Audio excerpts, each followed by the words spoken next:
Let's Switching do it. over though. Sports fans, we are live. Welcome to the Sports Behavior Podcast. I'm your host, of course, OG the Beast. But that guy over there, that's my co-host, Chilltown 32. Uncle's popping. Ain't nothing, man.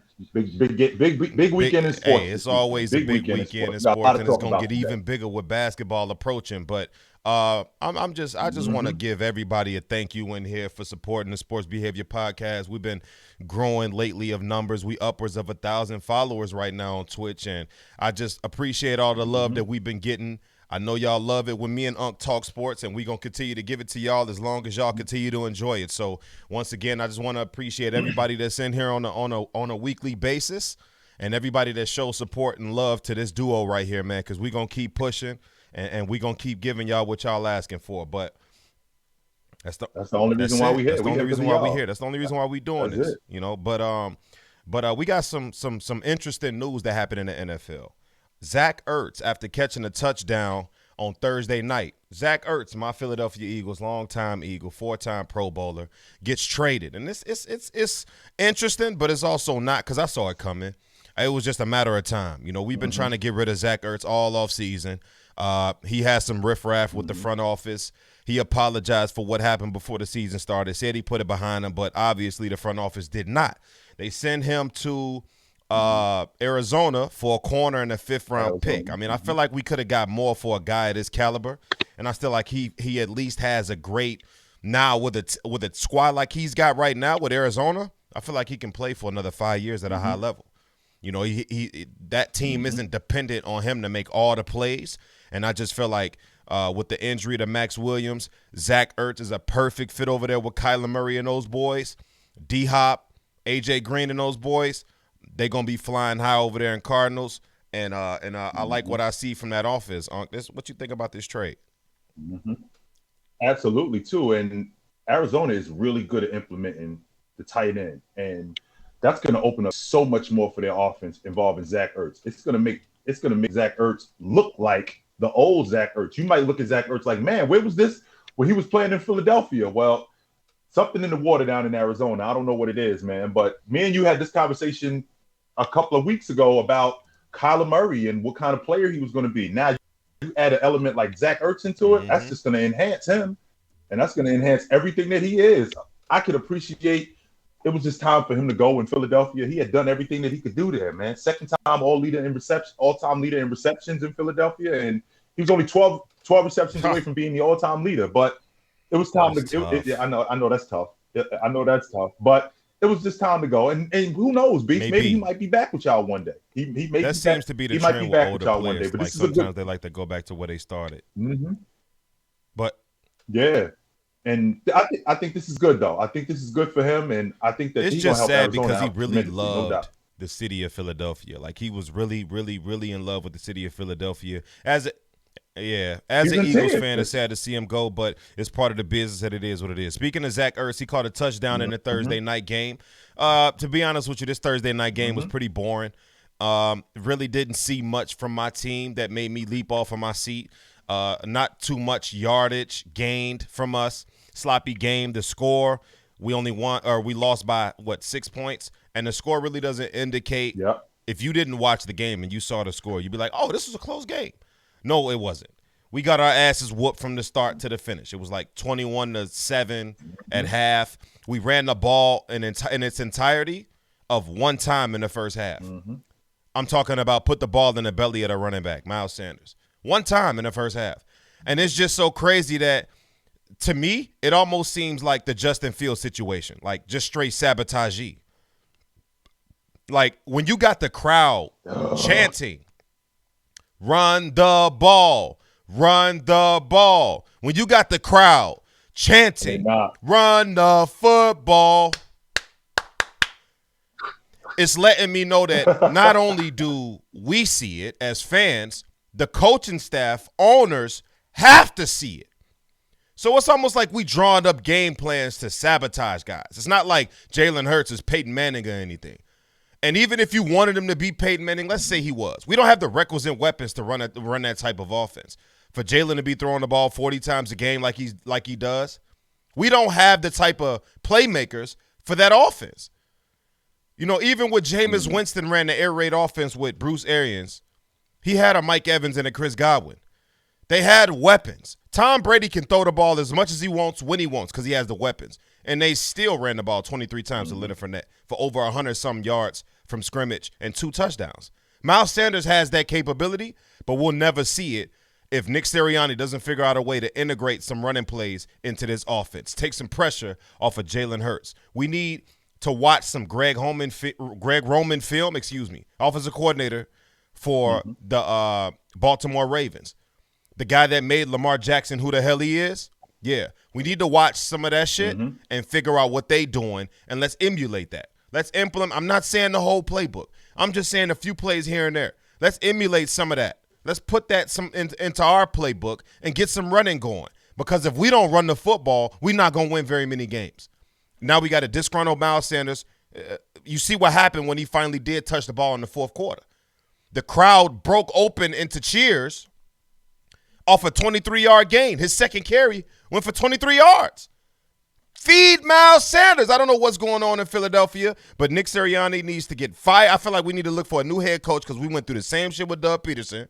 And if Nick Sirianni is going to continue this pattern of sabotage, having Jalen Hurts out here throwing to me, Unc, and you in the crowd, like, I'm just trying to figure out what the game plan was yesterday, right? Because I'm watching this, and Jalen Hurts is constantly flushed out of the pocket. He's constantly throwing on the run. He's never in a comfortable space where he can make reads and make throws. We're talking about a team that ran the ball 19 times yesterday. 17 of those 19 times came in the fourth quarter. Where was this run game in the rest of the game? What happened 10 there? of the 19 was from Jalen. I'm not even on you guys not running the football in that offense. I'm trying to figure out why Tom Brady's just chilling in the pocket. I'm trying to figure out why he wasn't touched last night. He wasn't sacked one time. The reason why Antonio Brown looked like he did. The reason why Evans looked the way he did. Because Tom Brady is back there hanging out. He's dumping it off to Leonard Fournette in the flat. He's dumping it off to Leonard Fournette in check downs. And the reason why is because he didn't need pressure. And he's able to make his reads. Nope, he's not open. Nope, he's not open. Oh, Leonard Fournette's open in the flat. Oh, Leonard Fournette is open in the check down. And that was just, they were just chipping away. It wasn't even really chunk plays. The wide receivers was the ones really making the plays for him last night. Right. It was just him deciphering the defense and you know, we trying to not allow anything over the top, which we really didn't. But they got all the chunk plays and that ate away at the clock. On top of that, we not running the football to keep Brady and them off the field. We can't get no chunk plays. I think 6 straight 3-and-outs is some crazy shit like that. The only reason why we scored is because of 2 defensive PIs. If it wasn't for those pass interference calls, we probably wouldn't have no points on the board, to be honest with you, realistically. It was just a sloppy game all in all. It was against the Tampa Bay Bucks, and these guys are supposed to be representing the NFC in the Super Bowl, so I ain't tripping about it. It is what it is. But Nick Sirianni, at least call a good game. If we going to lose, go out swinging and call a good game because this shit is outrageous, and it makes no sense to me. Let's move on to the spicy take of the day. We moving the show on pretty fast because we got a lot of basketball we want to get to. I see y'all in the comments talking about where's the basketball. They want us to finish the Scotty top 5 debate. That wasn't even in the script. The Scotty top 5 thing just came as we were talking. It was organic. That wasn't even in the script. I think we pretty much settled that debate. You know, what we didn't really get into was the GOAT debate that. We really did. We settled it. Unc just lost. He just took an L. We know. That's it. We really did. But okay. You know, it bees like that till that line go flat. Unc just took an L. That's all it is. But Jordan made a statement in his career, right? And I made a TikTok about it last week. He made a statement that said he didn't want to excel at three-point shooting because it would take away from what he did best, right? This was to sum up his statement. It was a bit longer than that. But Michael Jordan said he didn't want to excel at three-point shooting because it would take away from what he did best, meaning he would find himself, you know, guys that primarily shoot the three well, they want to shoot three, so they hang around the three-point line waiting on somebody to pass it to them, and they live or die by the three-point shot. Are you calling bullshit with this? Or are you honestly believing when Michael Jordan say he didn't want to get better at shooting threes for that reason? Absolutely, I believe it because he didn't. And we're talking about a dude who very well could have done that, especially after game one. That's when he was called. After game one of the NBA Finals, when he started bombing threes. Mike made it clear that, well, wait a minute, this isn't my game. This is just another integral part of my game. But if I allow this to be a huge part of my game, I'm letting you off the hook with the things that I do to dominate the game. Not to mention, back then, we don't really talk about it a lot today because it's sexy. You know, the long ball is very much like in baseball. Right. You know, chicks dig the long ball. Back then, you know, the long ball Right. shooter, That's he's true. kind of soft. That is He true. was he was the dude. He was the dude who stood out on the three-point line. He was the dude who didn't want to come into the paint. He was the dude who didn't want to get roughed up. And Jay makes it crystal clear that it's not my game. I'm going in here and I'm beating up on your big man. And I'm throwing it over the top of your big man. I'm not letting you off the hook with my mid-range game and how nice I am. I'm not letting you off the hook by shooting long balls and enhancing your transition game or whatever it is. No, as an offensive player, my game is going to the basket. My game is athleticism and flight. And if I stand behind the three-point line all game, I'm just waiting for the ball, and I'm not involving not just myself but everybody else in the game, and I'm letting you off the hook as a defender. And I'm not going to do that. Absolutely not. No way. To be honest with you, I don't know where I rest on it. I don't know if I want to call bullshit or if I want to believe in what Mike's saying. Because honestly, imagine some things just ain't meant to happen. And we're going to get into Giannis Antetokounmpo after this conversation because I definitely want to have it. But some things just ain't meant to happen. Mm-hmm. Damn it. Jordan is already the greatest player to ever walk the earth, if you asking me. Mm-hmm. Well, honestly, if you asking most. You know, this guy to the right of me doesn't believe that, but we can get into that another day. We can get into that another day. Here we go. Because I'll tell you the pieces with that conversation. But Jordan shot 32% from three for his career. That's not terrible for a non-3-point shooter or a guy that really didn't care about his shot. You know, against Clyde Drexler, he hit 6 threes in the first half, so he can shoot the long ball. You know what I'm saying? It never was a question of if he could shoot it. And 32% in that era was actually solid. You know, guys was walking around shooting 28%. The three-point line came into existence right after the merger because the NBA stole it from the ABA. So when they merged, they took some of the rules and some of the qualities from the ABA, one being the three-point line. It was known as a trick shot, right? People looked at the three-point line and they kind of frowned upon it like, we're not going to shoot that goofy shit. You know what I'm saying? Like, that's what the three-point line was looked at, Harlem Globetrotter trick shot type deal. But as the years progressed in NBA history, the three-point line became more used as a weapon, you know, more so than a laughable option. Like, okay, we'll shoot a three if the clock running down and we have to, or we'll shoot a three because this guy's wide open. Then the game transitioned into guys formulating plans around the three-point line because we're going to predominantly take this shot over an inside shot coming into the era of basketball even from the 60s on up.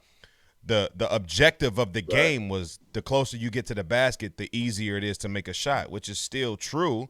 But back then, the paints used to be so crowded, which is why guys like Wilt Chamberlain and Bill Russell had so many blocks, so many rebounds, you know, the whole nine. But Jordan shooting 32% in the 90s, which was pretty much league average at that time, I think is cool. But to say that he couldn't transition into this game that we know today and work on his craft, because today it would be more of a necessity than it was in the 90s. So him saying that, like you say, usually guys that shoot the long ball were considered soft.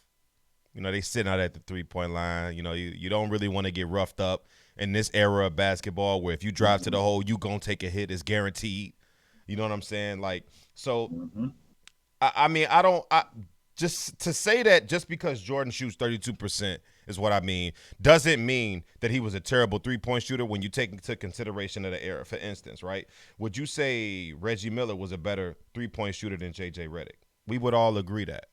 We would all agree that Reggie Miller is a better three-point shooter. If I mention Reggie Miller, J.J. Redick, most people going to point and say, oh, give me Reggie.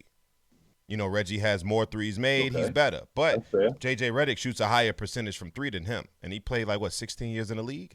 That's a serviceable amount of time. Correct. That's a nice chunk amount of time. But J.J. Redick shoots a higher percentage from the field than Reggie Miller. But we consider him the better 3-point shooter than J.J. Redick. So, I mean, it's all about how you look at it. Sometimes you got to go off eyes and not off numbers, and you got to take.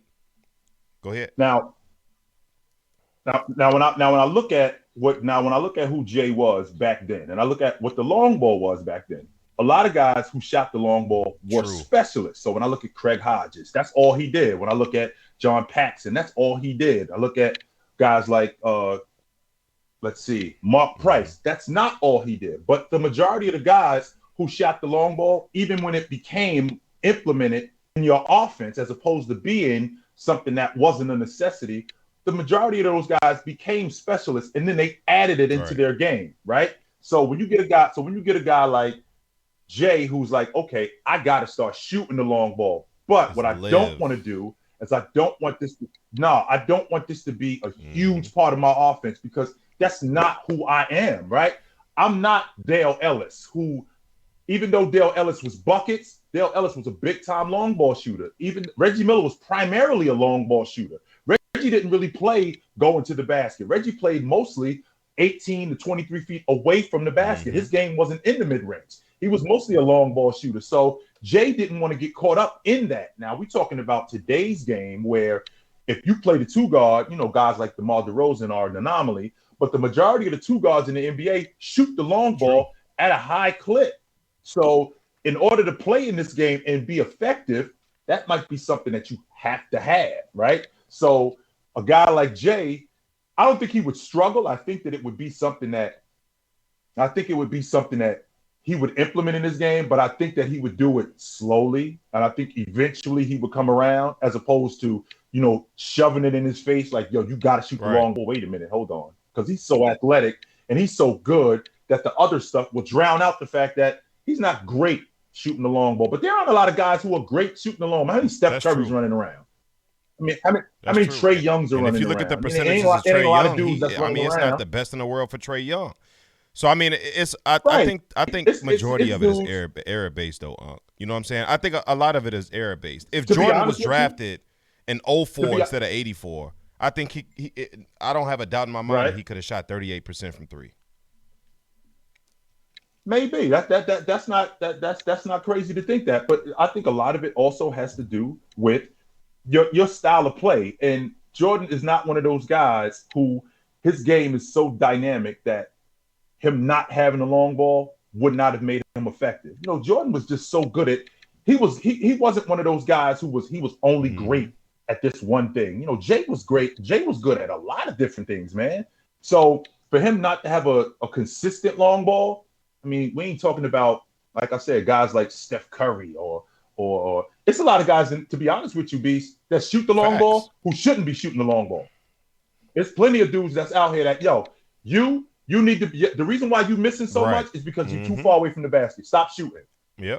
You shouldn't be shooting the long ball. So I don't call nonsense on it. I do think that Jay would be, I think that he didn't want to take that away from his game. He didn't want that to take away from the rest of his game. I agree with that to a certain extent, but to sit here and tell me that you didn't want to work on it because of that reason, I don't know. It kind of pulls teeth in me and rubs me the wrong way. But somebody that has been working on a jump shot is Giannis Antetokounmpo. Like, this dude in the preseason is really showing off what the hell he's been working on. And that's all I be asking from Ben Simmons. That's all. Show me what you've been working on. Ain't nobody going to be sitting in a shed for 3 months building a ship, building a car, building something that's worth showing, and they say, you know what? I know I spent the last 3 to 4 months building this car, this hot rod that's been sitting in my garage. I've been building this joker from the ground up. I'm going to just leave it in there with the cover on it, with the sheet on it. It's nice, shiny, and pretty. Put some new rims on it, a new engine in there. I'm going to just keep the sheet on it and just leave it in my garage. I ain't going to show you how fast it is, how shiny the cherry red is, the metallic paint. I ain't going to show none of that. I'm going to just keep it in the garage. Does that make any sense, ladies and gentlemen? Chat. Does that make any sense for me to spend 3 to 4 months building a hot rod in my garage to not show anybody when the job is complete? That makes zero sense, right? I just want to know. Not only that, Beast. It ain't like the car ain't something wrong with the car, you won't Exactly. take it out because you scared to drive it. You scared to What's drive the problem? If the car runs, you scared to drive it. Either you scared to drive it, or the car really doesn't run that well because you haven't been spending that time that you've been telling everybody you've been spending on this car. You told everybody 3 to 4 months, but maybe you spent 3 to 4 weeks and it's really not ready. That could be it. And you scared that it might fall apart on the road and we might see that? Is that what might happen? And then it's even more embarrassment. That describes Ben Simmons perfectly. That is a great analogy to describe Ben Simmons. But somebody that's the polar opposite of that is Giannis Antetokounmpo. He played a game last night, or was that 2 nights ago? And this man was shooting middies. 2 nights since Utah. He was shooting threes with no hesitation. And that's the only thing people used against Giannis, right? Because he didn't shoot it so well, people said, man, maybe you should just stop shooting it as a whole. Get your ass in the paint. No, damn that. Because if Giannis Antetokounmpo adds what I saw in that highlight reel to his game, if y'all don't know, I posted the highlight reel on my TikTok. If Giannis Antetokounmpo is shooting a mid-range and a three-pointer, you can't sag off him no more. You can't leave him open when he's off the ball. He don't have to be in the paint.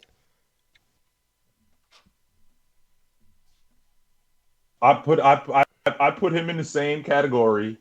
When he gets if that's something that's consistent, beast. I put him in the same category with what we call eat production. What I mean when I say that is Lajuan, Shaq, Jordan, Bryant, James, KD. You just got to eat it.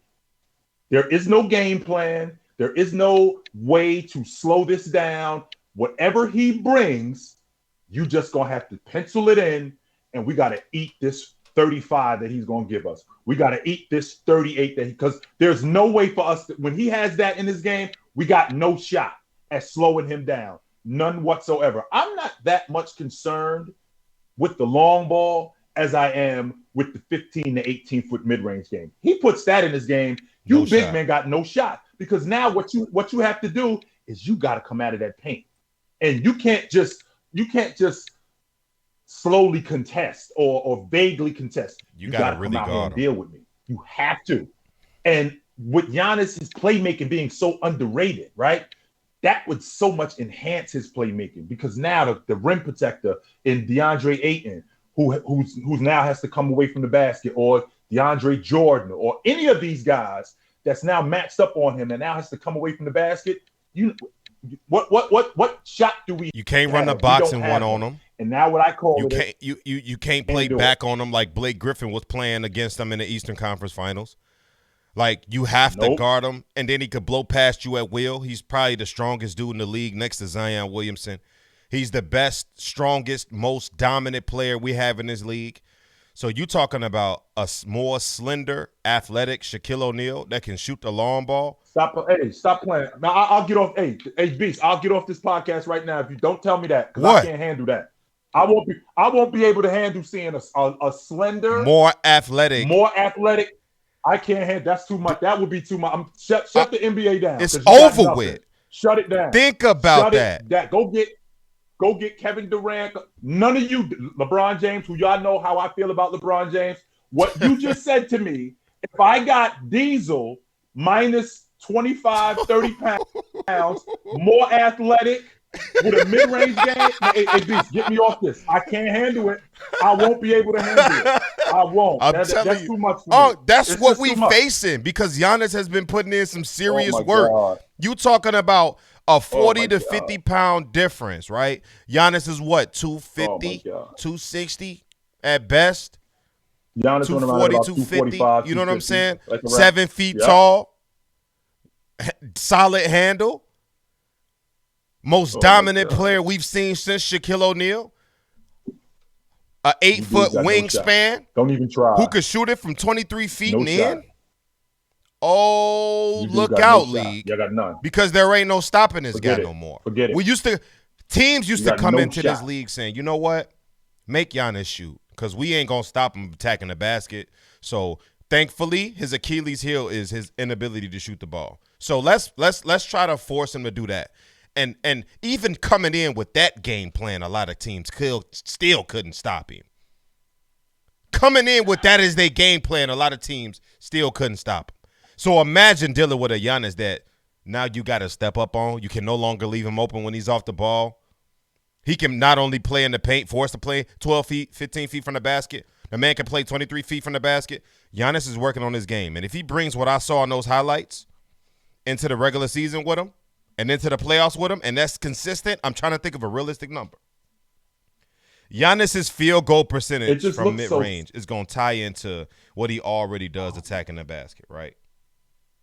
If Giannis Antetokounmpo shoots 35 to 38% from the three-point line as his first official, I'm assuming he's going to at least take more than 153s this season, right? Let's assume that's not even a large number because Steph Curry can take 153s in 10 games, less than that. So let's assume for the whole season, Giannis attempts at least 153s. And he can make, whatever amount of number that he equates to 35 to 38%. And then the next season he progresses again and again and again and again. Within the next 3 years, Giannis Antetokounmpo could be sitting at the top of the league with the crown on his head, and it's undoubtedly, because right now it's a discussion. If you poll 10 men and women and ask them who the best player in the world is right now, you might get 60-40 Kevin Durant, because it's a conversation to be had. But if he does that for the next 3 seasons, there's no doubt in my mind that he'll be sitting pretty at the top of that mountain, and can't nobody do a damn thing about it. I'm going to take it a step further than that. The Milwaukee Bucks will be the Golden State Warriors of this decade. Man. Because now, all of a sudden, Milwaukee is the place to be. Speaking of. And Giannis is somebody Speaking of the Milwaukee Bucks, I seen a TikTok. Somebody challenged you on TikTok, and they said that Giannis Antetokounmpo has already done enough to surpass Lou Alcindor as the greatest Milwaukee Buck of all time. Well, again, Beast, when I saw that, the first thing I thought was, you obviously don't know much about. Come talk to me, because you obviously don't know about who Jabbar is. You have no idea who Jabbar is. So for Jabbar to only play 6 years in Milwaukee and to do the things that he did, and I heard a lot of people say, well, changing your name wasn't that big of a deal, and it wasn't a political statement. Changing his name wasn't the biggest deal more than the actions that came with it, and having to deal with what he dealt with while changing his name, having death threats, having to watch my back, having to deal with what I'm dealing with in the NBA. And in the process of doing all that, I'm still 30, 15, and 3.5 blocks. And by the way, the 3.5 blocks, that was the last year that he played in Milwaukee. It was the first year that the NBA implemented blocks. So it wasn't like block shots was going on for 5 years. That was the first year that they started recording block shots. Was that season right there. So we talking about a dude who was 30, almost 16, and almost 4 blocks. And he did that for his entire time. And if Lou Alcindor averaged 3.5 blocks per game, what the hell you think Bill Russell was giving when they wasn't recording blocks? I seen a stat line of like a quadruple double from Wilt Chamberlain where he put up like 15 blocks, and I believe it. Like, I believe it. Like, a lot of people don't be believing that shit that they post, because guys go back and they watch the game and they calculate the stats that wasn't calculated by the statistics team back then. They calculate them today for the modern NBA, and they created, like, they watched the Wilt Chamberlain game where this man had like 15 or 20 blocks with a quadruple double. I'm like, and I believe it. Like, I think Bill Russell probably would average like 6 or 7 blocks a night. And on any given night, multiple times, he probably had upwards of 10, 11 blocks a game. Because you got to remember, I just talked about it. All the shots was taken in the paint. Not only that, the width of the paint was smaller.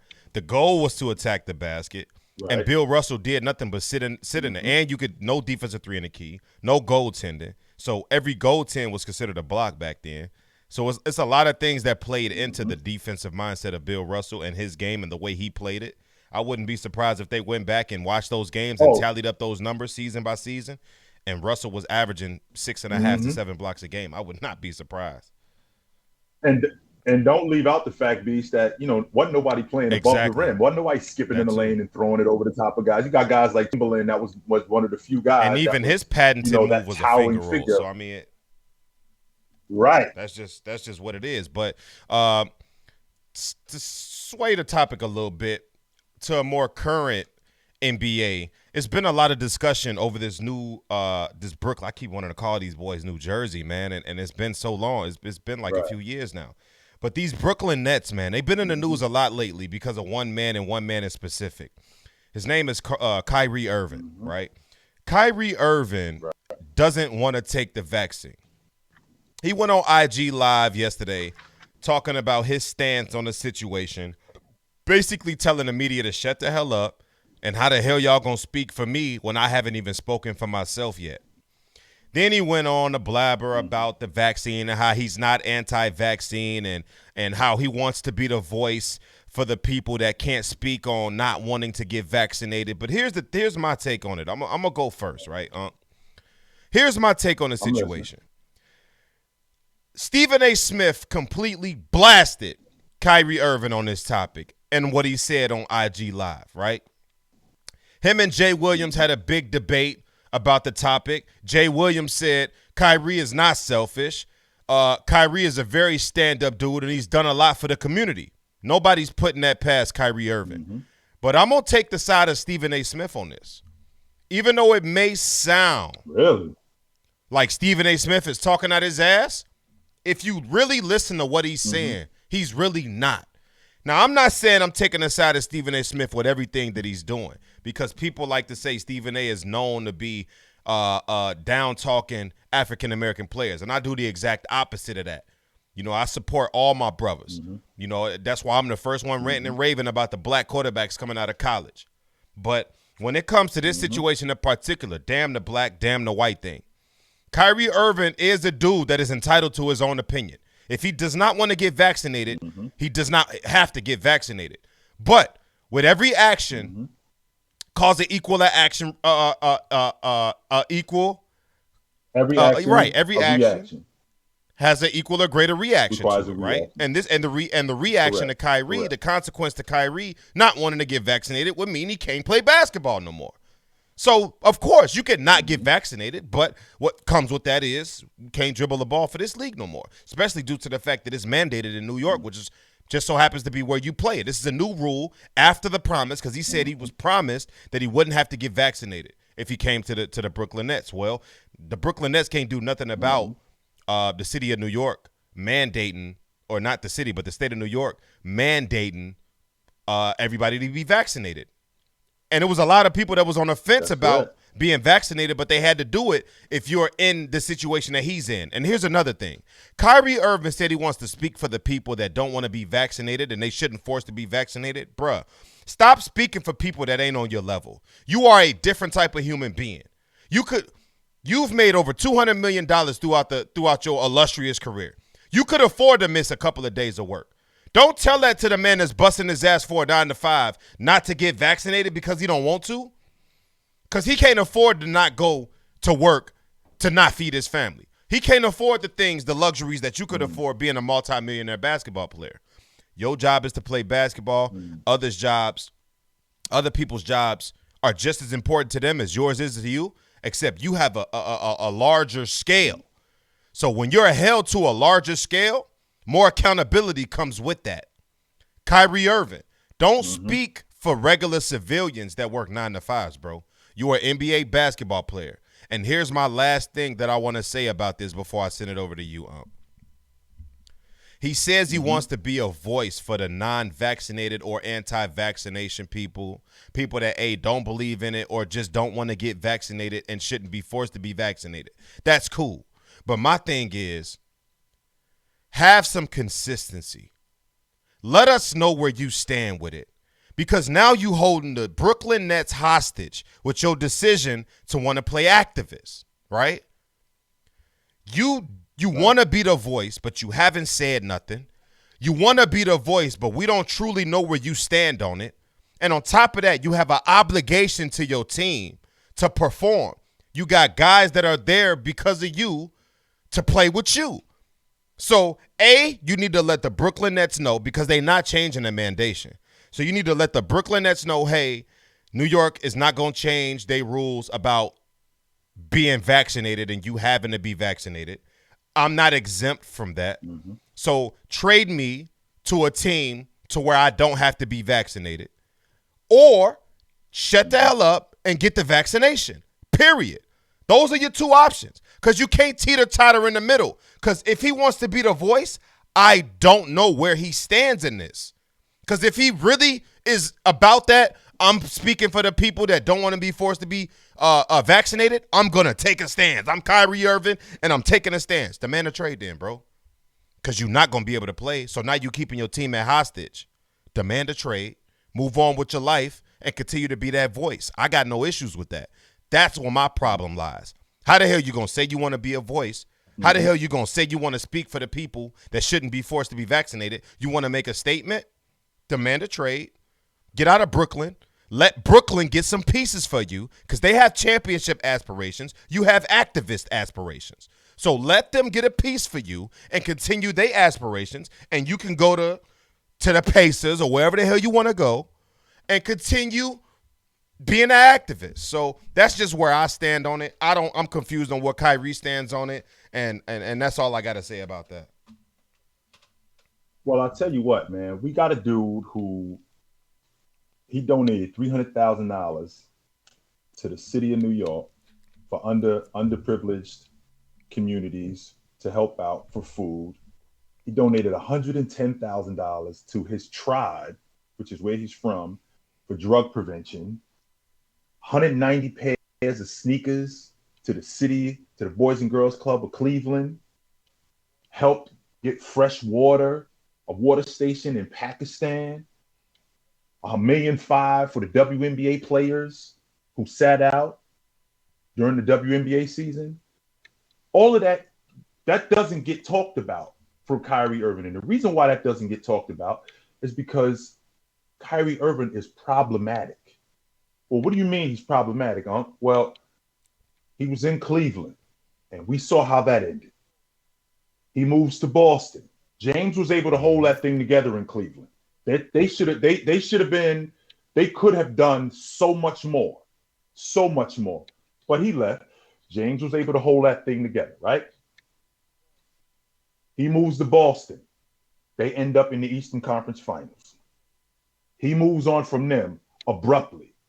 They're able to hold that thing together and they get back to the East Finals. Well, here we are in Brooklyn. We got the same problems where we got a guy who's problematic. Mm-hmm. But we already know that. And the good stuff that he does gets overshadowed by him being problematic. And the worst part about this is perception. Well, what do you mean about perception? The word is out about my nephew over here that he don't like this company. He doesn't like this company. He doesn't like how they running things. The word is out about that, even though he hasn't said anything, but the word is out about that. Everybody know about it. And not only does everybody know about it, the word that's going out is that not only do you not like the company, you don't like the white people that work there. You don't like the Spanish people that work there. And you're not saying a word. And what's the mentality of people? Perception is what? Reality? Perception is reality. So by the time you decide to say something, we already got our mind made up about you. So by the time Irv has come out and said, all right, this is actually how I feel about this. By the time he's come out and said it, it's too late now because everybody already got their mind made up about who you are. Understand something, one thing in particular. If I were to come out, me, for example, I'm vegan, and I say, I'm vegan, I don't eat meat. That doesn't affect anybody else's life. That's my personal choice. And that's not something that I need to continue to share with you guys. This right here, we're talking about other people's safety and other people's lives. So of course it's going to be something that you're going to get challenged about. And it's not something that you could just go, just leave me alone about it. No, because it affects so many other people here. That's the problem that we have. And the problem that we have with Kyrie is, all of this stuff is overshadowing the great things that he does outside of No doubt. basketball in the Yeah. community. And it sucks that that's going I on, agree man. It sucks that that's 100% going because on. Kyrie is one of the more charitable players in the NBA, and he has done a lot of great and good for the cities that he played in and the cities that he's from. But, it's stuff, the media needs something to sell. And, I gave my take on how I feel about the situation. All I'm saying is, Kyrie, nobody is against you. All we want to know is where the hell you truly stand. If you know that New York is not changing their mandation, so you need to just move on. Like, don't hang anybody hostage. Move on and pursue what you want to pursue. But I want to move on to something a little spicy, right? It was known in the NFL, or we had a little thing going on TikTok, but it was for the NFL, right? We named 4 players. 4 quarterbacks. I think it was Peyton Manning, Joe Montana, Tom Brady, and Aaron Rodgers. And the question was, if all 4 of those guys only had 1 championship, 1 Super Bowl, who would be the greatest of all time? So we going to flip that. Shout out to who gave me that idea. Shout out to Cabbage Patch on TikTok. You're not following Cabbage Patch, go drop him a follow. But we going to flip it to basketball since that's what we talking about, right? 4 guys. If they only had 1 ring, who would be the greatest of all time? We got Jordan, we got LeBron, we got Kareem, and we got Kobe. Now, this may benefit some more than others because everybody ain't got 6 like Jordan. Everybody ain't got 6 like Kareem. I think Kareem got 6, don't he? Yeah, he got 6, 5 with the Lakers, 1 with Milwaukee. So, it's interesting to see your take on this and how you chop this up, Unc. Who would be the GOAT if Kobe, LeBron, Kareem Abdul-Jabbar, and Michael Jordan all only had 1 championship?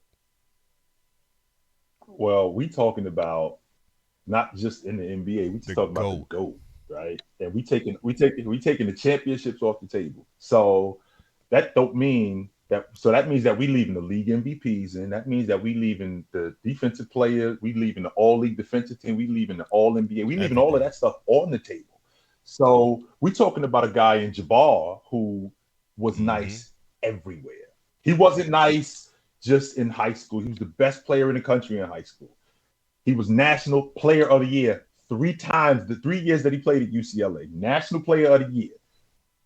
Michael Jordan got 5 league MVPs. Ball got 6 of them. And I know how you feel about him getting 3 of those in the weakest era of pro basketball, which all right, I won't fight that. I think he got 5 of them in either 4 or 5. No, it was 4.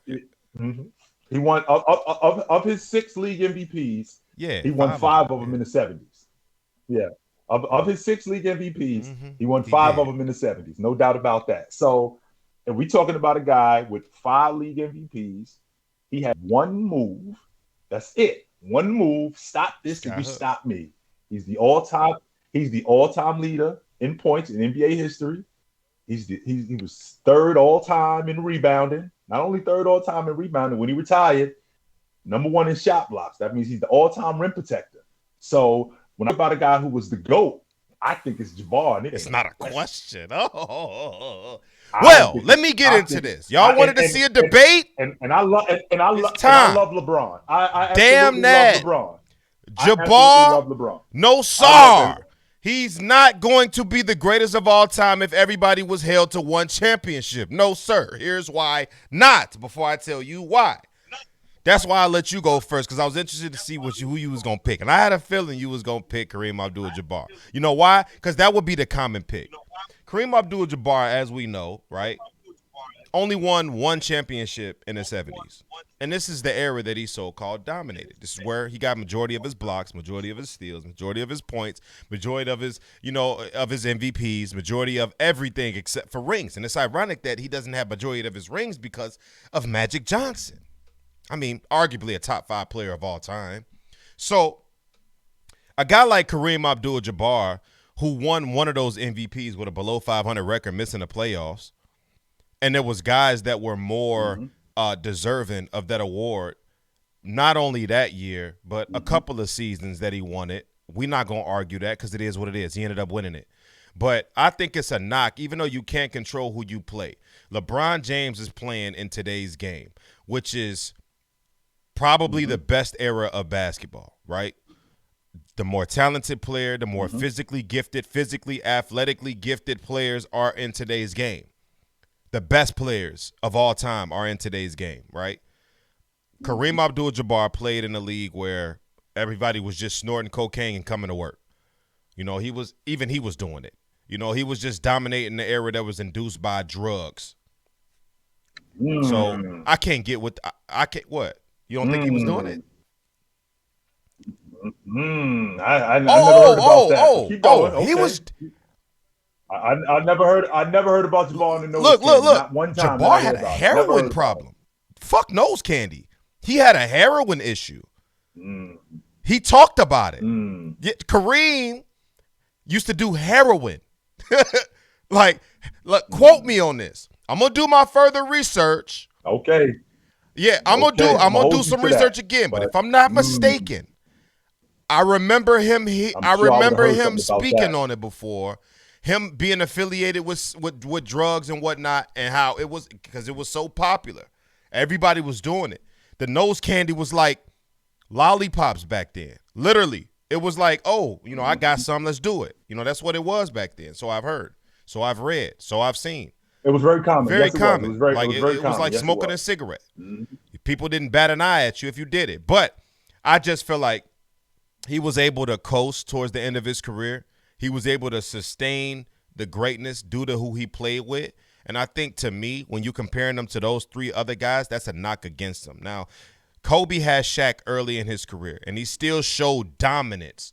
He still showed the NBA that I'm here to stay. I'm that dude. Giving you 27, 28 points a night while playing with a prime Shaquille O'Neal is just something that doesn't get talked about enough. And I think Kobe should get more credit for playing with Shaq than less credit, because a lot of people like to say that. Now, if Kareem Abdul-Jabbar was still putting up those numbers he was putting up in the 70s with Magic, now we having a different conversation. But he wasn't. He was able to put up 18 and 10 and coast for the second half of his career. Never put up 18 and 10. Never. He was You're not getting off the hook with that. Jabbar 22 and 12, 24 and 13, 24 and 13, 23 and 12. No, you're not. I'm not buying that one. Absolutely not. How many times? No way. No. 22. How many times did Kareem Abdul-Jabbar? Okay, so he played with the Lakers from 78, from 75, 76. He got there in the 75, 76 season. Yeah, 75, 76 season, and he played there till 88, right? And you telling me from the year Magic was drafted in 1980 to 88, Kareem was giving you upwards of 22 points per game. That's what you're telling me right now. Not every year, but he was not 18 and 10. No, he was 22 and 12. He was 23 and 11. He was 22 and 11. He was doing that. 22 and 8. Let's confirm this doing that, because I don't think that's the case. So I'm looking at the statistics right now. 82, Magic came in, was drafted in 1980, 79-80 season. So in the 82 season is when he dropped below 24 points per game for the first time. He averaged 21 and 7, 21 and 7, 21 and 7, 22 and 7, 23 and 6. 17 and 6. 23 and 6. 6 rebounds. 6 rebounds. That's what you're telling me. 23 and 6. You want me to show it to the camera? 20. I'm looking at. I got my phone right here in my hand. That says. Okay. Hold on. Because we can get this right. Can we get a vibe? Can we get a focus? Hey, no, we 23 and 6. Listen. 6 rebounds. This was Kareem on the back end. His last 10 years, he didn't average double-digit rebounds. 1, 2, 3, 4, 5, 6, 7. His last 8 years. His last year, he averaged 4.5 rebounds a night. 10 points. At 42 years old. That's fine. At 42 years old. He was averaging 17. Stop playing. That's what I'm saying. So he was able to coast towards the back end. Now, if he was giving you this early Kareem, like Kobe was giving it to you, even though he was a bit premature, Kobe was giving you 28, upwards of 27, 28 points a night, and he maintained that until the age of 36 years old. That's what I'm saying. Oh yeah, top 10 player of all time, Kobe Bryant. Kobe Bryant averaged 27 a game in the 12-13 season. Before he got hurt, I think it was the 12-14 season. When he got hurt, he did average 27 a game. He was first team All NBA that year. And then when he got hurt, I think he came back 24 a game. So nobody is 22 a game. Nobody's questioning the fact that Kobe Bryant was buckets. Nah. Now, when we talking about, because he retired in the 15-16 season, the 14-15 season, the 13, Kobe was a shell of himself. No, he was not that dude. He was a shell of himself. He was what he was. Like I said, he was a shell of himself. No question about that. But he was still good enough. He was still good enough that even on this side, I could still give you 20, 21 a game. I could still do that. But I'm not the dude that's skipping in the lane and throwing it over the top. You got to figure out a different way to do it. Now, I could make the argument that Jabbar was the best, like I just did. I could also make the argument that James was the best with only one ring. I could make the argument, because I'm thinking about Jabbar and his entire body of work.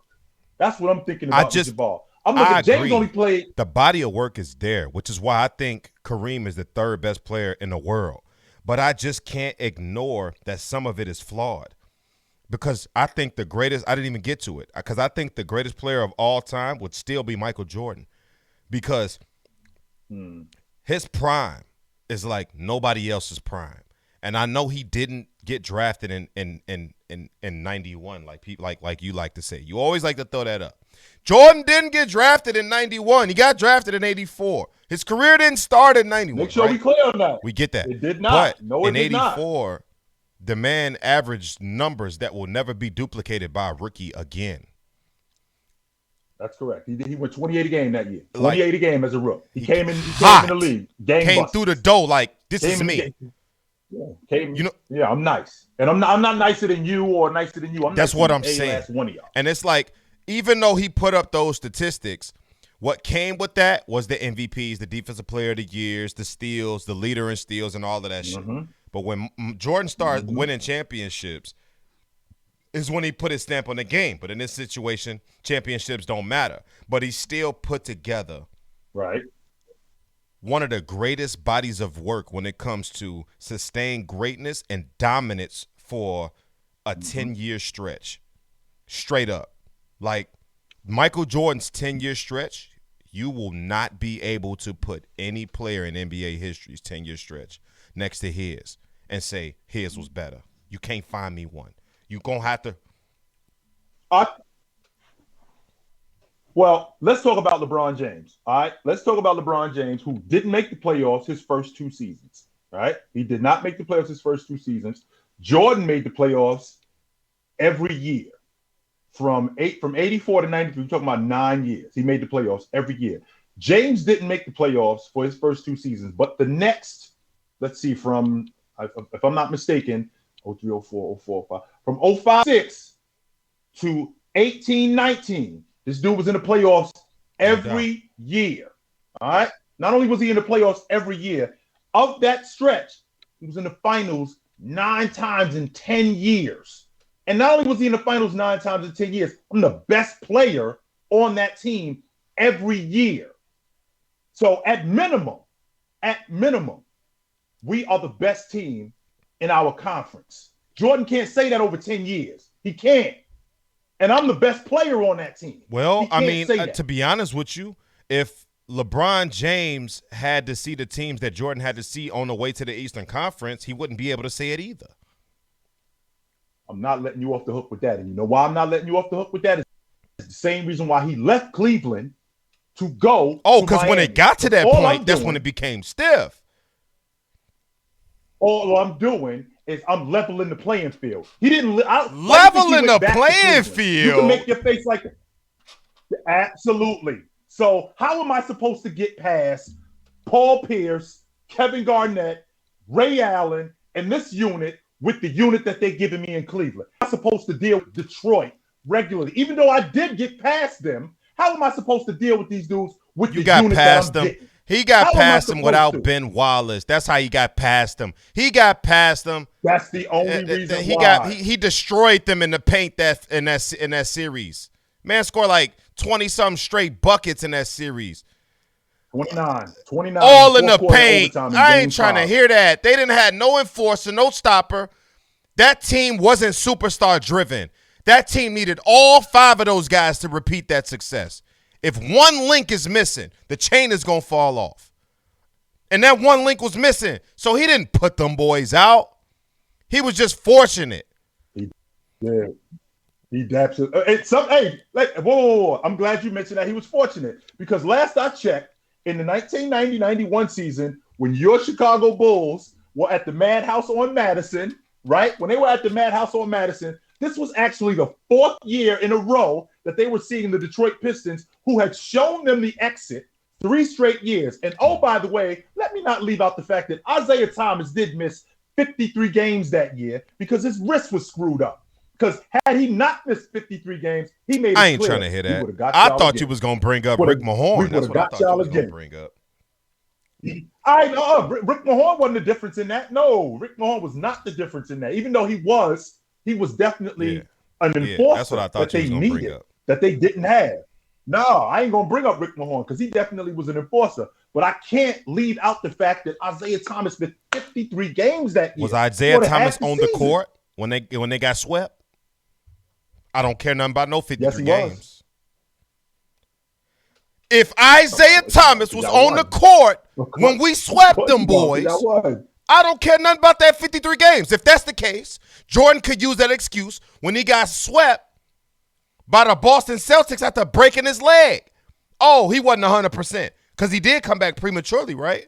After he broke his foot, he came back and was Jesus in sneakers against the Celtics. So what are we saying? Are we gonna make those injury excuses now? Is that what we gonna do? Because I got a whole lot of them.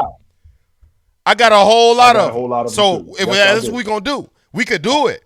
But the point blank being, LeBron's path to the NBA Finals was considerably weaker than Jordan's path. That's why when people try to bring up the level of competition that each other faced, LeBron's competition was in the Western Conference. Jordan's was in the Eastern Conference, right? Which is why he's undefeated against the West. LeBron is not undefeated against the West. So it's you know what I mean? The Eastern Conference was that now let's be clear about one thing. In the 80s and going into the 90s, let's be clear about one thing. The Eastern Conference was a nightmare. It was an absolute nightmare. Now, the Eastern Conference, when James was playing in the Eastern Conference, it wasn't a cakewalk. Yes, it was. It was not a cakewalk. No, it was not. Yes, it was. The 5th seed is like below 500 or at 500. 5th seed. Like the 5th seed is not making the playoffs in the Western Conference for majority of LeBron's career. Majority of LeBron's career. Man, it's not nonsense. This is factual. Just look at last year. Look at last year. The 7th seed in the Eastern Conference last year would not have made the playoffs. And this is and the East has been the best we've seen the East in a long time over these last season too. This season the Eastern Conference is way better. That's what last year, yes, the 7th seed in the Eastern Conference would not have made the playoffs in the West. Damn near the 6th seed almost. What you think it was when the East was at its worst? And it was at its worst when LeBron was playing. Worst in LeBron's prime. What we can't do is we can't take out the fact that Jordan did make the Bulls did make the playoffs when Jordan was on that crew, and there was 18 games under 500. So we ain't gonna leave that out, even though he did miss 6. Yeah, don't leave that out. We're not just gonna skip over that. Hang on for a second. You got me right there. Skip over that. That don't mean that's nothing. Right. Okay. So but if Jordan didn't come back, we wasn't gonna make the playoffs. Period. That's why they wanted him to sit so we could tank for a pick. What? Yeah. That's what. But Mike said, "Damn that." Your foot screwed up, Mike. Like, no, my foot. I'm good. Not screwed you know up. what I'm saying? I'm playing. But if I had to put them in order, though, I'm taking Jordan at 1 because he would still be the greatest of all time. I'm taking LeBron at 2 because his longevity is unlike anybody else's in the history of the game.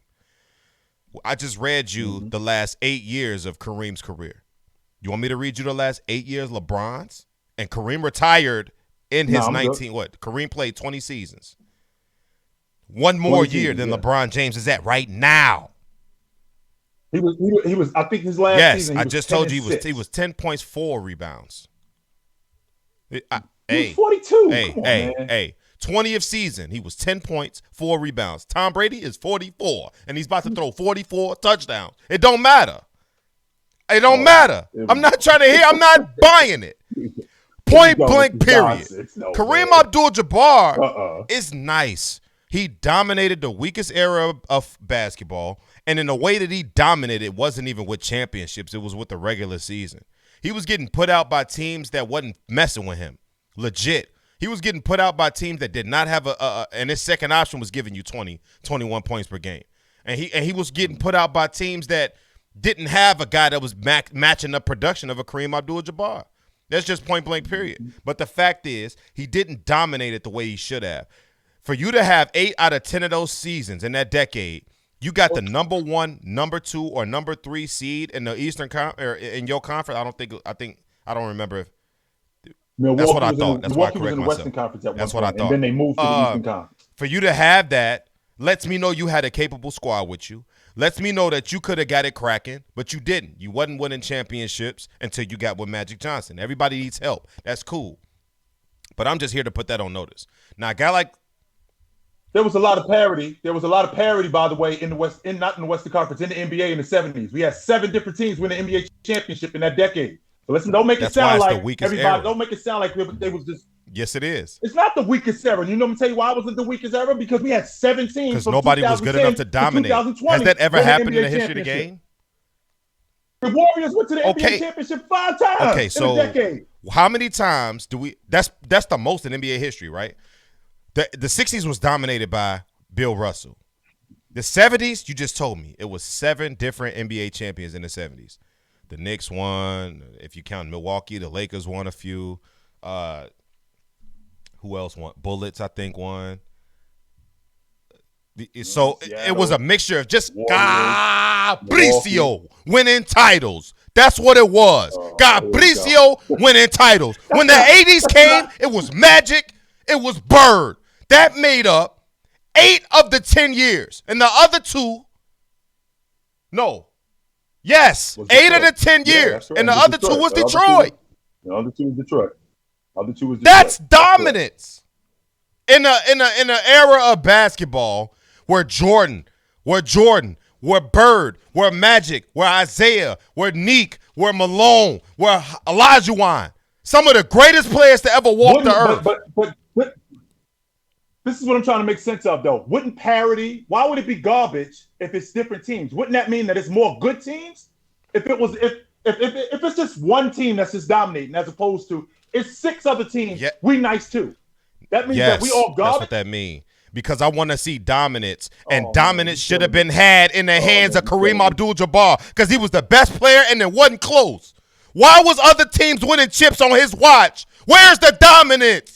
Where is the dominance? You winning all of these league MVPs. You winning all of these defensive player of the year. You winning all of these shot blocking competitions, leading the league in every goddamn stat. But championships. Why is Joe Schmo wanna blow Wes Unseld getting championships on your watch? First of all, that Washington team was really good. That Seattle team. They had a bomb squad. What are you talking about? That Seattle team with Gus Johnson, with Jack Sikma. That Seattle team was loaded. Come on, man. That Washington team with Wes Unseld and they had 2 other 20-point scorers on that team too. It's on the tip of my tongue. Oh my God! Don't forget about Earl of Pearl. He was on that team. I can't forget about Earl of Pearl. In that New York about bomb get too with. We're talking about the Knicks. We're talking about the Frazier Knicks who had a bomb squad. Give me a break, man. We're talking about the Lakers who had Chamberlain and Jerry West and Elgin at Baylor. the ass end of their careers, man. No. First of all, when Chamberlain got with Jerry West, he was still in his prime. All right? He was in year 10. It wasn't like he was in year 4. What year did he get with him? He was in year the 10. Late 60s, right? 69. That was when he got When did he retire? Right. He was 73, I thought. Okay, so 73, 68. 74 was his last season. So that was 4 years later he retired. So he spent 5 years with the Lakers. 5 years after that, he retired. So I would consider that pretty much the ass end of your career. I mean, the first 2 years, you here to win a championship, right? Which they didn't, by the way. Right. They didn't win one until Elgin retired.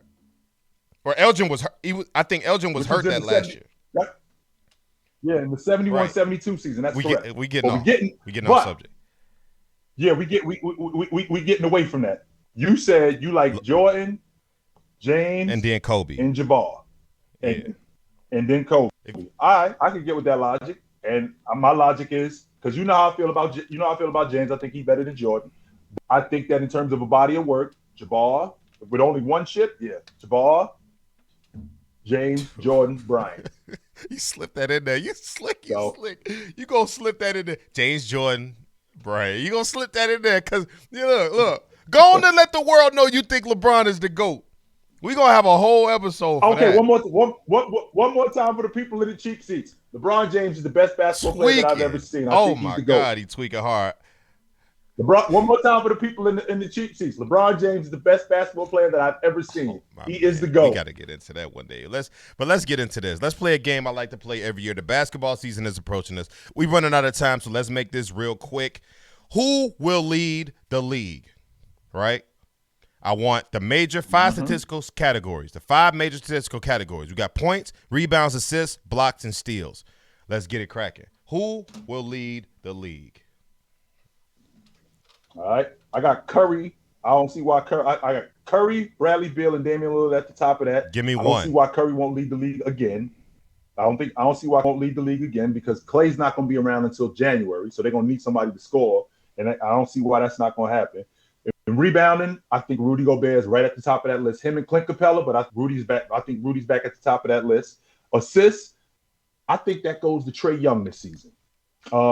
Blocks, Rudy Gobert, I think he's the best rim protector in the game. I think that he'll be leading the league in blocks again. Steals, it's between Jimmy Buckets and my man Thibault in Philadelphia. And I got to go with Jimmy Buckets because I think that Miami's going to have probably one of the 3 best defensive teams in the game. I like that. We pretty much got somewhere close to each other. For points, Steph Curry led it last year, averaging 32 a night. We all know that. I think Bradley Beal is going to lead the league in scoring. He's on a terrible Washington team. They got no help. He's got to put up a whole bunch of buckets night in and night out. So I think Bradley Beal can average upwards of 35 a night on some James Harden shit. Facts. Rebounds. Clint Capella averaged 14.5 last year. I think Rudy Gobert is going to average 14.5 this year, and that'll be enough to lead the league. Assists, Russell Westbrook led it last year with 11.7. Like Unc said, I think Trae Young should get it with 10.3, should be enough to lead the league this season. Blocks, Miles Turner led it last year with 3.4 blocks a game. I give it to Jared Allen, depending on how they do. Yeah, I give it to Jared Allen this year with 3.1. Depending on how they do him and the rookie, are they going to play those two guys in the same front court at the same time, or are they going to rotate these guys off the bench? But I like Jared Allen to lead the league in blocks. For steals, last year it was Jimmy Butler with 2.1. I got Drew Holiday this year with 2.3. I like what he did in the playoffs last year, and I think he's going to step up defensively. And with the emergence of that team getting better as a whole, he's going to be guarding these primary guards. He's 1 year longer with the team. He's more comfortable with these guys. And I think they're going to put him on whoever's walking that ball up the court, and it's going to open up more opportunities for steals. Now, let's go off of awards. Let's do awards now because all of this is going on TikTok for these boys to see. Let's do awards. We got MVP, 6-man, Defensive Player of the Year, Rookie of the Year, Most Improved, and Coach of the Year. Who you got? Now, MVP, after what I saw a couple of nights ago with that Giannis, with that mid-range, I'm going right back to the top. I think Giannis is the league MVP this season. The 6-man of the year, I think the best bench player coming into this season going to be Dennis Schroeder. I think he's going to be huge in Boston. I love what he's doing. The defensive player of the year, I got that going to Anthony Davis with Drew Holiday right next to him. I don't think Drew Holiday is that far off from him.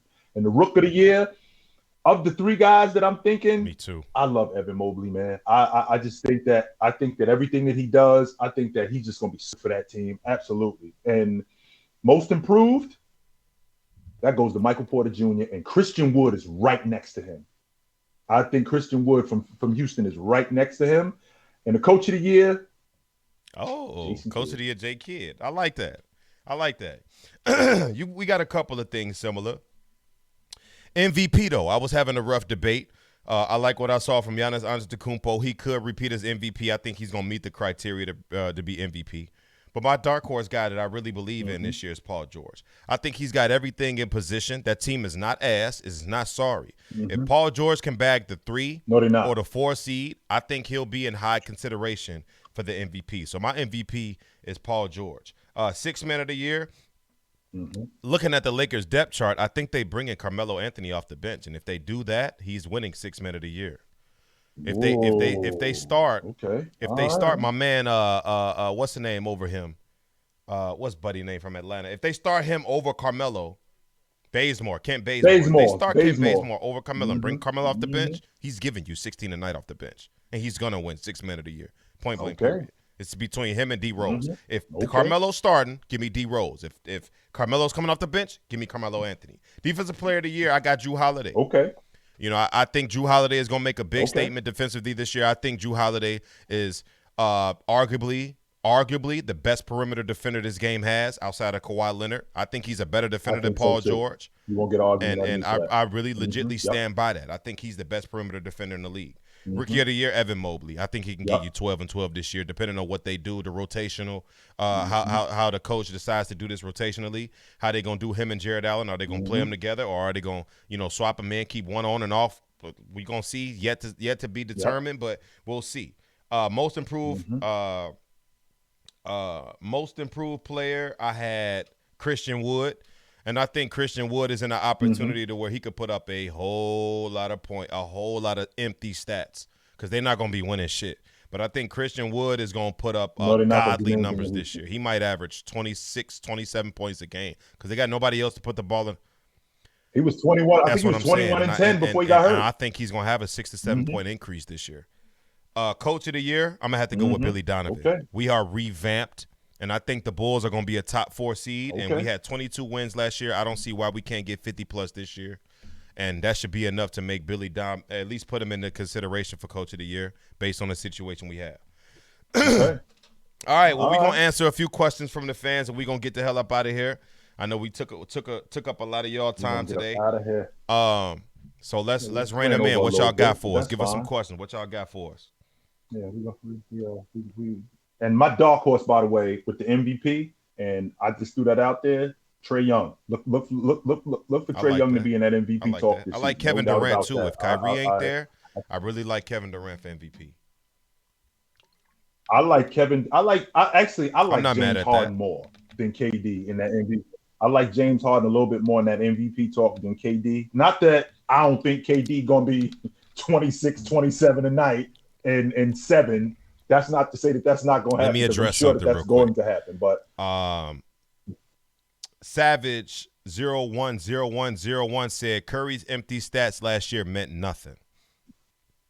Curry didn't have That's not empty true. stats last year because that team was winning games. They bagged the 8th seed before the play-in tournament, right? So if there was no play-in tournament, which was last year, was the first time that the NBA implemented the play-in tournament. If there was no play-in tournament, Steph Curry would have been in the playoffs. He bagged the 8th seed. He lost the play-in tournament, the play-in games. And so the stats wasn't empty. He was extremely efficient from the field last year, almost 50, 40, 90, led the league in points. Steph Curry, nothing was empty about the stats that he was putting up because if you take Curry off that team, this team is the worst team in the league by far. They Cleveland. No doubt about they it. Orlando. It's the worst team in the league if you take them off. Questions. Give us some questions. I'm gonna address that real quick. What he said, who the 2 Super Bowl teams are, and I said this to you, and your eyes got bigger than dishes when I said I would not be surprised to see the Rams and the Chargers in the bowl game.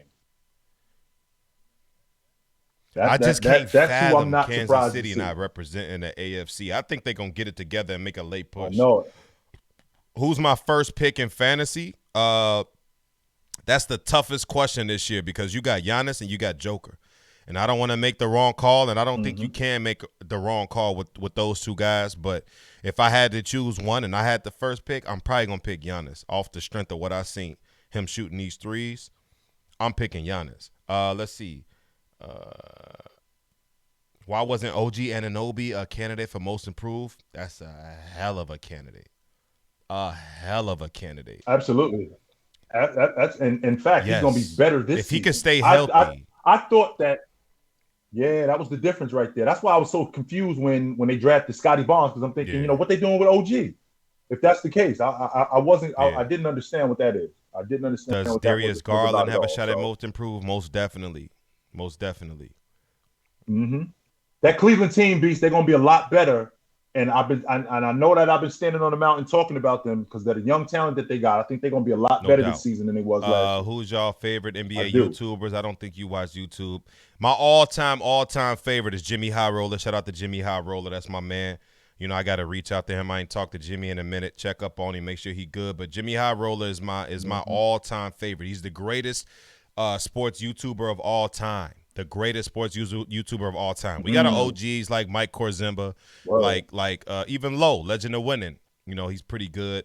All of those guys are good. But if I had to choose one, man, it's definitely Jimmy High Roller. But let's get to a legit question. Giannis starts shooting. Sky win it all. And just so you know, the Scotty up by 20 right now. Serving these Sky up chicks. 20? Serving them. Hey! Serving these chicks in the middle of the third quarter. Shout out to Candace Parker. CP in the building. What Candace got?